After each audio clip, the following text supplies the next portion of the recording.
Attorney Francine. Oh, we're on. We're on the air. Good morning. Hi, it's Attorney Francine Ward, and welcome to today's Google Hangout Air webinar. Today we're going to talk about how to protect your copyright.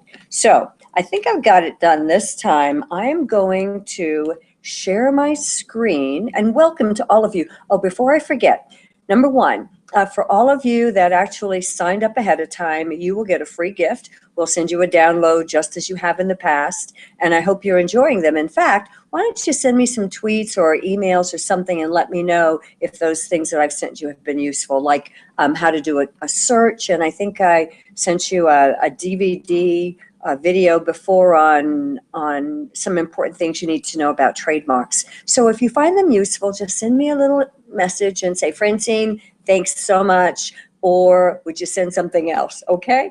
All right, let's get started. We've got 30 minutes today, and of course, afterward, I'll be available on Twitter if you've got some additional questions. So let me share my screen, and let us get started. And I think you should be able to see my screen now.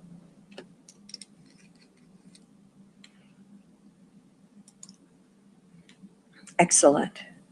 Okay, so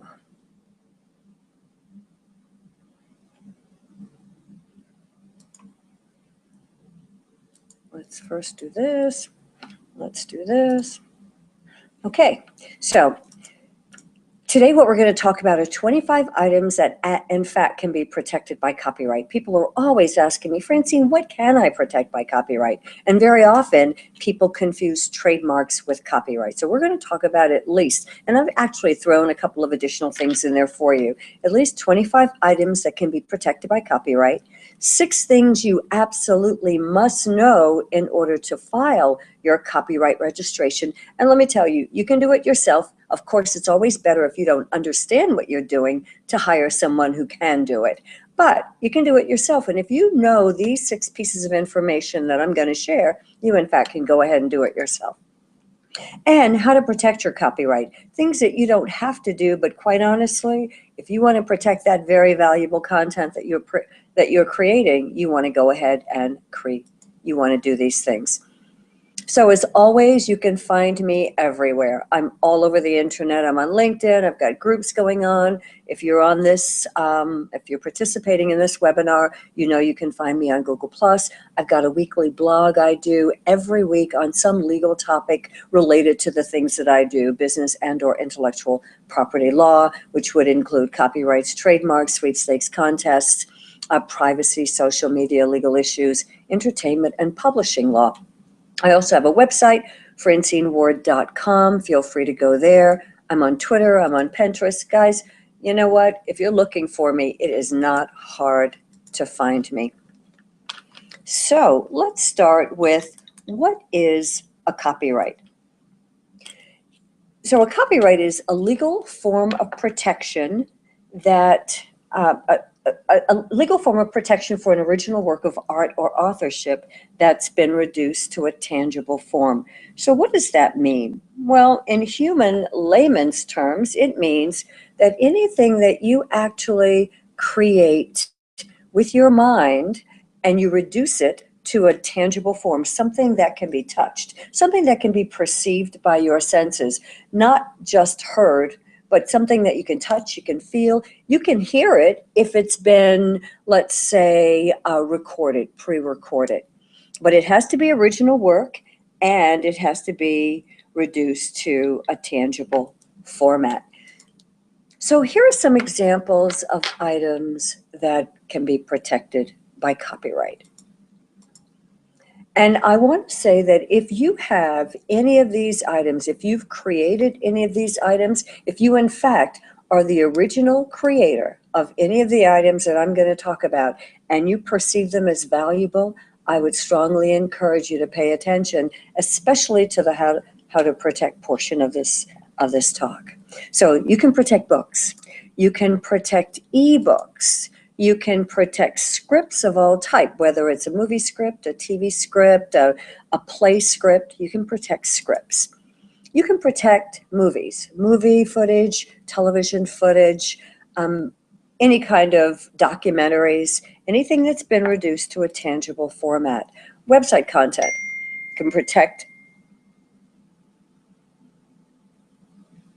Hold on, I just was told that you cannot, there's always something with this. Hold on a second. I just got a message that you cannot see. Let's see. Oh, there it is. Okay. So now I think you should be able to see the entire screen. Let's just go back for a moment. Okay, so here are the things that you can protect by copyright. And I think now you're able to see them.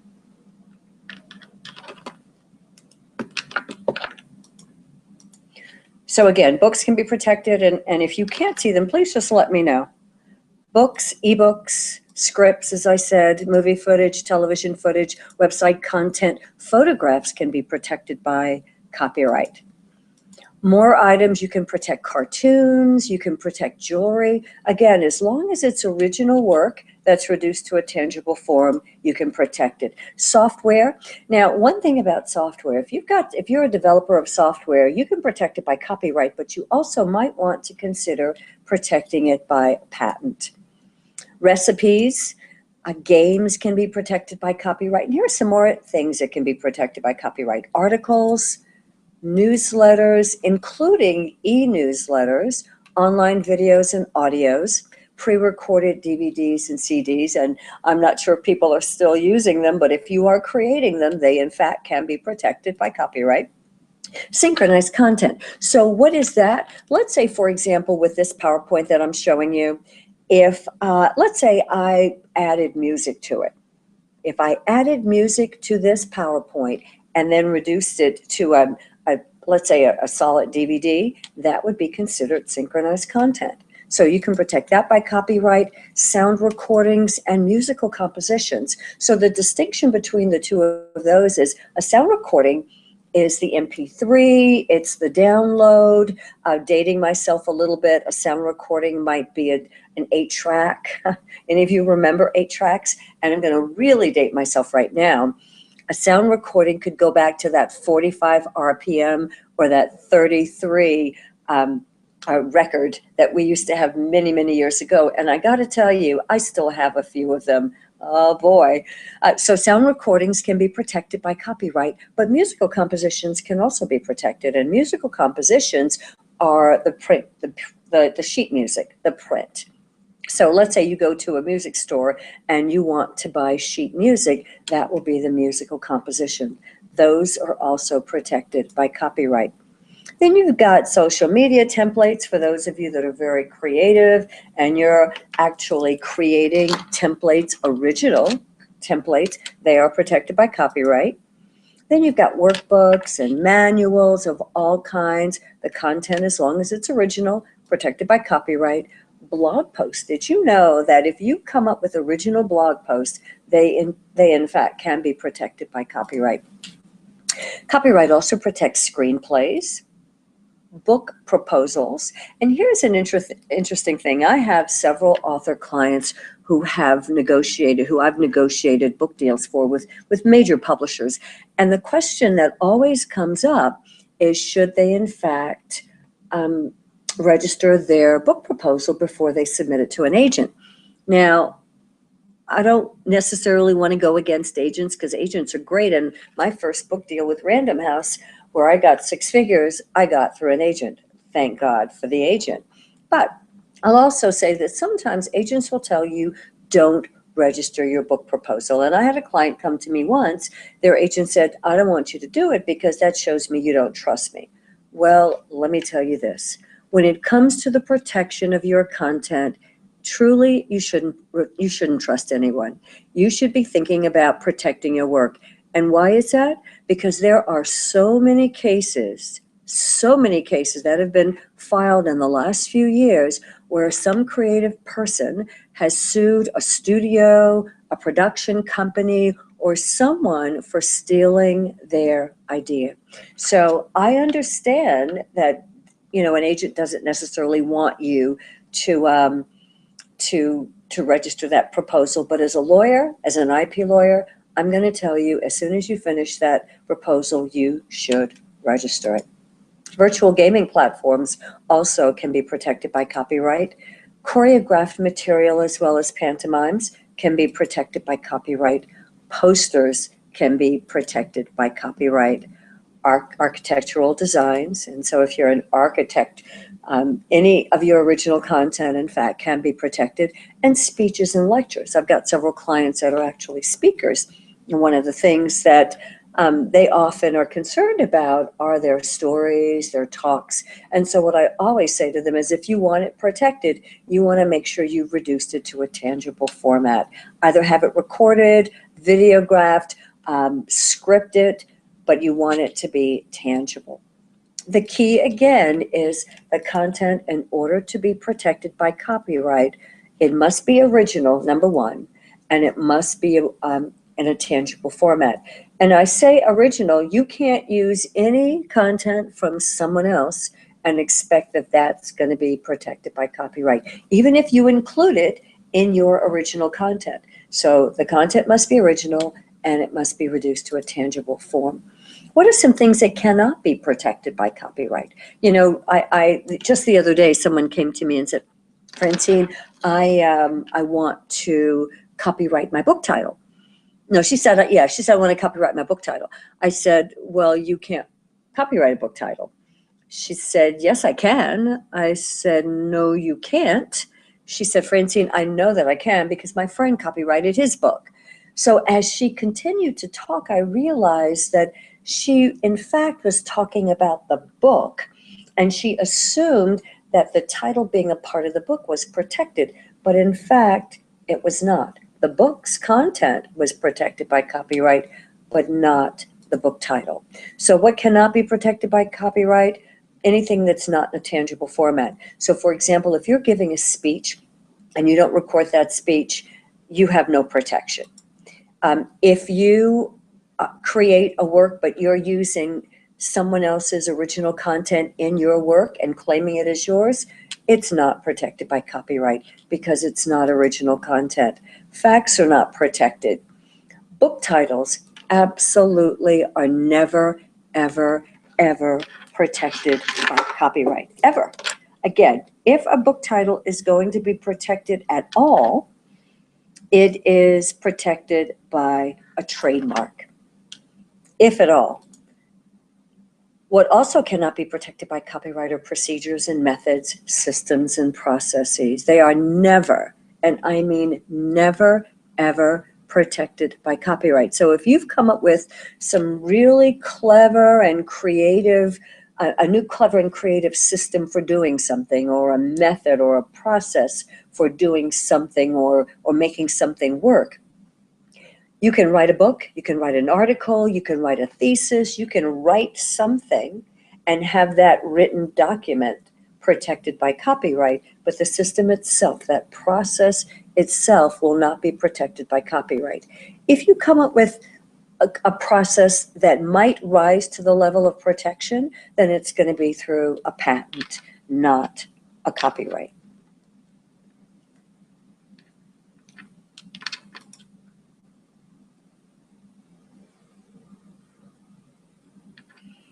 Okay, so again, like I said earlier, you can in fact register your copyright yourself. You can do it.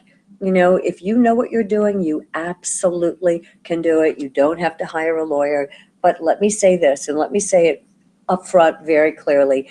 If you really don't know what you're doing and you have something that's so valuable that you really want it to be protected, you might at least have a consultation with an attorney to help guide you, because if you do it wrong, you will suffer down the road. You will not have the kind of protection that you really hope to have.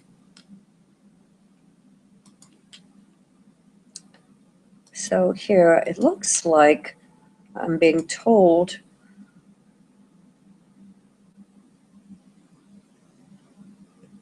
that, let's see, slide 7, it was stuck. Let's see if we can fix that.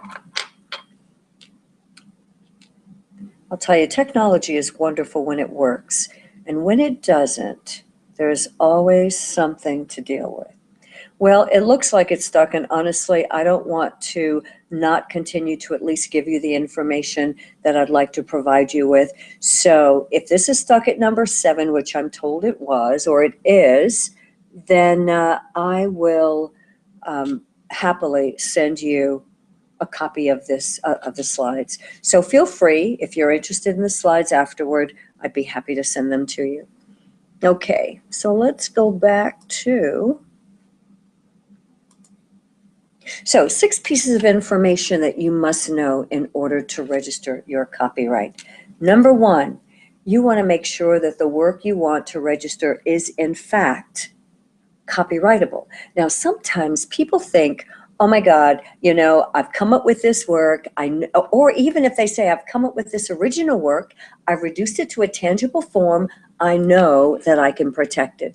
Well, you know what? Not always. And if it were that simple, truly, if it was that simple, lawyers wouldn't be in the business that they're in. So you want to first make sure that the work you want to protect is in fact copyrightable. Because let's say, suppose you create something, let's say you write a book, and in the book you've used someone else's content.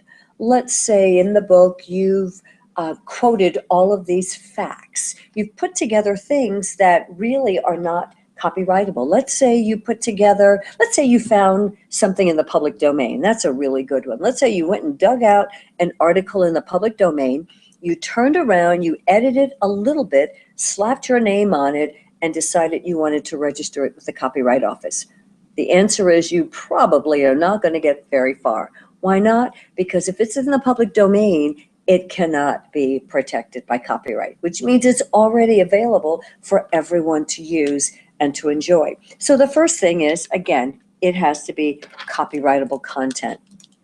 The second thing is you want to ask yourself the question in preparing that registration, is it a single work or is it a series? Now, the Copyright Office does allow you to register a single work. It also allows you, under certain circumstances, to register a series. You want to make sure you understand, you know, if you're trying to register a series, if you really in fact can do it. Because sometimes people will try to throw all of these things in a basket so they can save money and pay only one registration fee, and it's rejected, or it goes through, but it really, you know, they're really not getting the benefit, the protection that they want. So you want to make sure that you understand if it's a series, if in fact it can be a series that's protected.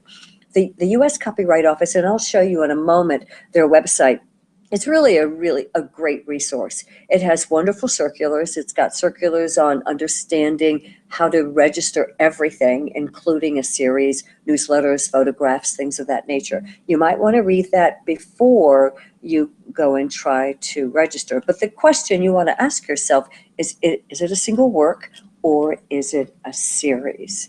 Next question that you need to be able to answer if you're going to file this copyright is, was the entire work created by you or someone else? Now, this is a really, really important question. And here's the problem. The average person thinks that when they purchase something, let's say you hire someone to design your website. Let's say you hire someone to take your photographs, like, for example, your wedding photographs. Let's say, or your marketing pieces. Let's say you hire a graphic designer to design your logo and all of your graphic pieces, your brochure, your website. I mean, you hire someone. Oh, another thing, let's say you hire someone, a ghostwriter, to write your book. Well, the problem here is the Copyright Act says, generally speaking, that the person who creates the work of art is the one who owns it. So even though you paid good money for that photograph, for that website, for that social media template, for that logo, for those brochures, even though you've paid really good money to have someone do that for you, create that content, unless you had a contract in place that said you in fact owned all of that work, the person who created the content is the owner of the rights. Now, you might not like that, but that is the truth. And that is why, again, when it comes to these legal issues, if you know what you're doing, then it's great. But if you don't, you would be very wise to consult with someone who absolutely understands copyright law and all the nuances that go into it. So it could be a work for hire. It also could be a joint copyright. So if you're filing this registration and claiming to be the only owner, but in fact, there's someone else who either co-wrote it with you, let's say it's a book, or let's say it's a musical piece. Let's say you do a musical composition. So you've got the producer, let's say you've got the one who's doing the mixing, you've got an editor, you've got the person who wrote the music, you've got all these people involved with one sound recording. They all are going to have rights. Same thing with a book. Let's say you write a book and you've got an editor that actually did an extensive amount of editing on that book. Let's say you had someone who did some of the writing on the book with you. I mean, there could potentially be someone who claims to be a joint owner. You want to make sure in advance that you in fact own what you think you own. That's a question that absolutely needs to be answered in your registration. And if it's a work for hire, if there's a joint owner, they will need to be listed, or at least there's going to have to be some kind of documentation that says they've transferred the rights to you. Another question that needs to be answered when you're filing your copyright registration is, are there any exclusions? So for example, let's say you did write a book all by yourself, but then let's say you turned it over to an editor that really did an extensive amount of edits, a significant amount of edits. Well, that could be an exclusion, because if all these edits were done by one person other than you, that might be something that needs to be excluded. What type of work is it? Is it a literary work? Is it a visual work? Is it an architectural work? Is it a performing art? Is it a sound recording? Copyright allows you to register all kinds of items, books, again, many of the items that I showed you, sound recordings, scripts. So what kind is it? You're going to have that information, and you're going to have to know that information before you file, so you can file using the appropriate form. Has the work been published? Another important question that you'll need to answer when you file that registration. So those are 6 pieces of information that you absolutely must know before you file that copyright registration. So how do you protect your work? Well, here are some things that you don't have to do. No one says you have to do them, not even the law. But if you want to protect that very valuable content that you have invested so much time and so much energy creating, then I would strongly encourage you to consider doing these things. The first thing, and this, honestly, I'm so amazed at how often people just ignore this. First thing is, you want, in fact, to treat that content, that valuable content, like the valuable asset it is. How often I talk to creators who have really invested a lot of time and money in creating beautiful content, I mean, very significant pieces of work, and they don't protect it. So that content really should be treated like any other valuable asset. It should be treated, like if you're a guy, I know guys love their cars, they love their toys, well, treat the valuable content as you would those toys, the same way. So that's the first thing. You don't have to do it, but honestly, if you don't protect it, you can't expect anyone else to do that for you. The next thing is to use the notice symbol. You don't have to do it. No longer is it required. As of 1989, the Copyright Act changed, and it now says you no longer have to use the notice symbol. But I will tell you that it's a smart business judgment decision. Here are 3 examples of the notice symbol.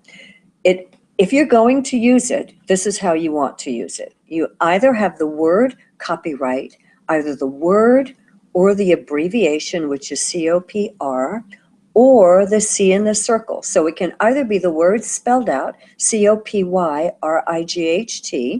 It can either have the abbreviation, COPR period, or the C in the circle. You do not need all three or two. Sometimes I become very aware when people are not really aware of what they're doing or just don't know what they're doing, because sometimes they'll have the word copyright and the C in the circle next to each other. Well, that's saying the exact same thing. It's really redundant. Copyright, copyright. So you only need one, either the word spelled out, either the C inside of the circle, or COPR period, which is the abbreviation.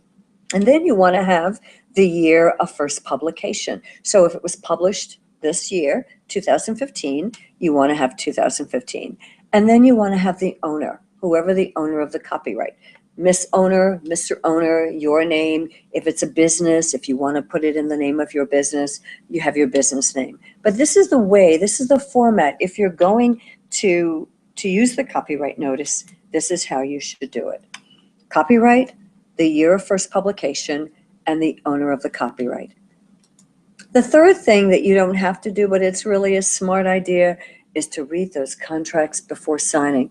Honestly, this is one of the things that is so simple to do, and yet more people, smart, savvy people, just seem to ignore this step.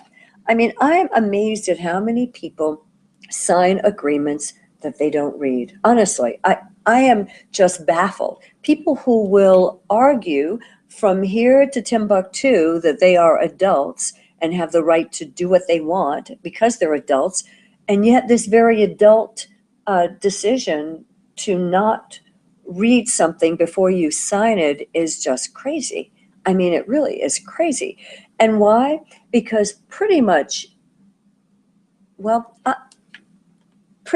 any contract that you enter into today is going to have intellectual property law implications. Pretty much any contract. And that includes terms of use that you accept when you joined Facebook, when you got onto Twitter, when you use software. Almost every single contract you sign is going to have some kind of intellectual property law implication.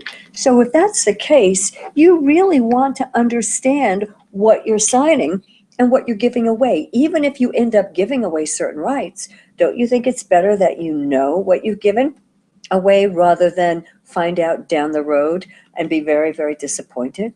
So that's the third thing. Read contracts before you sign.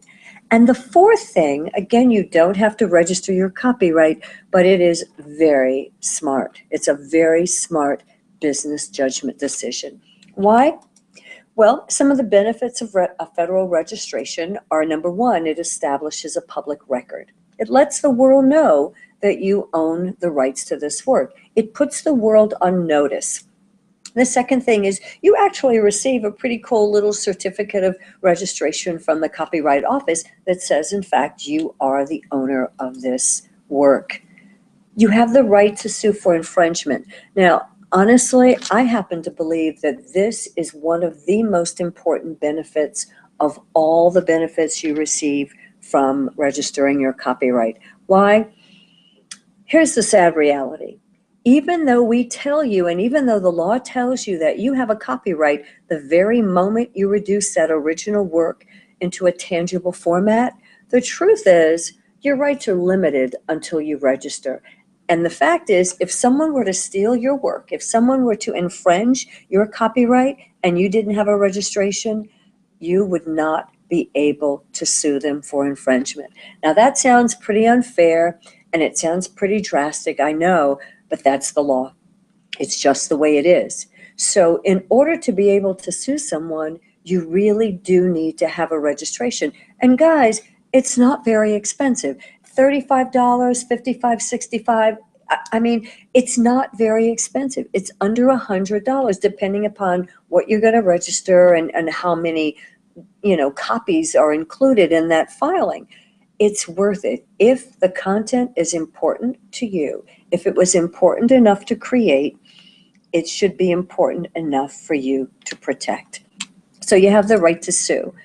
It's easier to get international registration. Let's say you decide you want to go global with this, selling this product, selling this thing, whatever it is, this content. It's a lot easier for you to get an international registration if you've got a registration here in the United States. And let me tell you, some people seem to think there's a global or universal or international copyright. There's no such thing. There is no such thing. Each nation, each country has its own laws. But again, if you have a copyright registration, a federal registration here in the United States, it becomes easier for you to get a registration in other countries. And here is one of the other really, really, really important reasons for registration. If you register your copyright within 90 days after publication, and this is key, within 90 days after publication, you might be able to recover a lot of money if someone is infringing your rights and you actually win.